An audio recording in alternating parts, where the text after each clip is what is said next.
السلام علیکم سامعین، 21 شعبان المعظم ہیں، 25 مارچ ہے۔ سوشل انڈیا نیوز میں آپ کا خیر مقدم ہے۔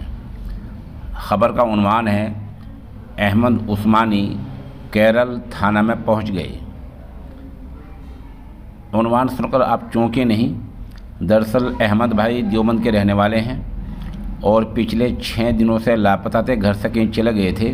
وہ مجذوب صفت ہیں، کہیں کبھی چلے جاتے ہیں۔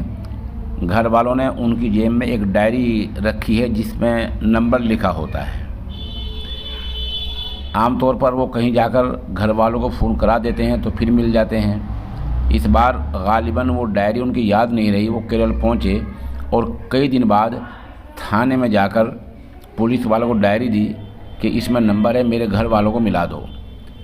جیسے رات پولیس کا فون آیا تو ان کے گھر میں خوشی کا ماحول ہو گیا۔ احمد بھائی جہاں مجذوب صفت ہیں، وہاں اچھی عادت کے حامل ہیں، ملنسار ہیں، اور بتایا گیا ہے کہ دیوبند کے علماء فضلاء ان سے بخوبی واقف ہیں۔ بہت سے لوگ ان کے پاس دعاؤں کے لیے جاتے رہتے ہیں۔ بہرحال وہ مل گئی ہیں۔ اس خبر کے لیے ہم خانقاہ امدادیہ اشرفیہ تھانہ بھون کے ترجمان مفتی حذیفہ نجم تھانوی کے نہایت ہی شکر گزار ہیں۔